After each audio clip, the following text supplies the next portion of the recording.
Welcome back to The Explainer. Today, we're looking at something absolutely massive, Unreal Engine 5.8. When you actually dig into these release notes, it is so clear that this update fundamentally shifts how we build, light, and populate our digital environments. It's a real game changer. So let's jump right into this breakdown and uncover exactly what this beast of an update brings to the table. Here's our roadmap for today. First, we'll cover the 5.8 lifespan. Next, building the world. Then, polishing that world. After that, upgrading characters. And finally, we'll tackle the big one, the new AI integration. All right, part 1, the 5.8 lifespan and release timeline. Okay, we really need to talk about this timeline because it provides some incredibly important context for your day-to-day production pipeline.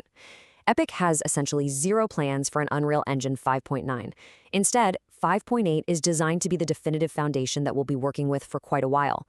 I mean, Unreal Engine 6 is actively being worked on. You can actually go see the branch on their GitHub right now, but it's not expected until late 2027. So what does that mean for us?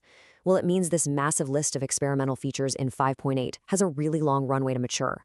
Over the next couple of years, you're going to see these tools move from experimental to beta and finally to production ready, all without a major version jump breaking your workflow. Moving right along to Section 2, building the world with the new terrain updates. So you know how Unreal's traditional height map system always meant you couldn't just fold terrain back onto itself? It was always tied to a flat base? Well, enter the experimental new 3D mesh terrain system. By swapping over to actual 3D polygon meshes, you can natively carve out these incredibly complex caves, build dramatic rocky overhangs, and use tessellation to add dense geometric detail exactly where you need it, while leaving it nice and sparse where you don't. And the kicker? Epic notes that this mesh approach might actually be more performant than the old height map system. For open world creators, that is just a massive win. And check out how this workflow loops together. This new terrain system integrates perfectly with Unreal's world generation tools. 5.8 drops a brand new node-based procedural vegetation editor. So instead of placing trees one by one like it's 2015, you build graphs to procedurally generate plant life across your new mesh terrain.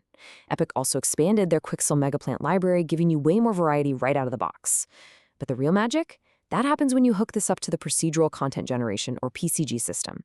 You can have the engine intelligently read your 3D mesh terrain to just seamlessly generate and populate streets, buildings, and massive forests in a fraction of the time.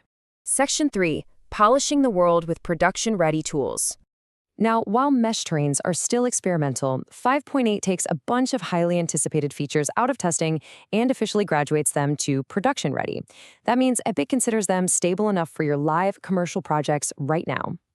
This graduating class includes the Chaos Cloth physics system for hyper-realistic fabrics, the Movie Render Graph, and the Dataflow node-based system. Dataflow is super useful for procedurally generating physics assets. It basically lets you make instant, non-destructive iterations to your chaos destruction setups, which saves just an immense amount of time. But honestly, the absolute standout here is Megalights.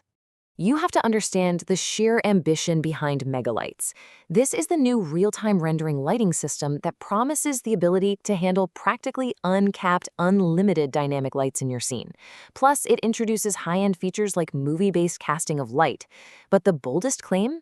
Epic says Megalights is aiming to deliver this ridiculous level of visual fidelity while targeting a smooth 60 frames per second on current generation consoles. Now look, just like the early days of Nanite and Lumen, it might take a bit of time to see the absolute peak of this performance out in the wild. But having this tool marked as production ready, it's a massive milestone for lighting artists. But hey, Epic hasn't forgotten about lower-end hardware either. 5.8 introduces an entirely new, heavily optimized alternative to the standard Lumen system called Lumen Light. It's specifically designed to give you a high visual impact but at a significantly lower GPU cost, using radiance fields with probe occlusion. The end result? It is reportedly twice as fast as standard high-quality Lumen. Amazingly, this optimization brings Lumen lighting all the way down to the Nintendo Switch, capable of hitting 60 frames per second. Crazy, right? And it works perfectly on PC too, making sure your lighting scales seamlessly across every hardware tier. All right, moving to Section 4, upgrading characters. This update essentially builds a completely new workflow for character artists. Traditionally, animating faces meant constantly bouncing back and forth between Unreal and an external digital content creation tool, your Mayas or your Blenders. Well, 5.8 aggressively streamlines this whole shebang. Step 1, you can now use sculpt-driven workflows directly inside the Unreal Editor. Step 2, you use those sculpts to create blend shapes natively. Step 3, you completely eliminate the need for those external tools for shot sculpting. Epic's endgame is crystal clear here. They want to keep you entirely inside the Unreal Engine ecosystem from start to finish. And the character updates definitely don't stop there. The MetaHuman ecosystem just got some sweeping evolutionary upgrades. First up, an experimental new asset type called MetaHuman Collections.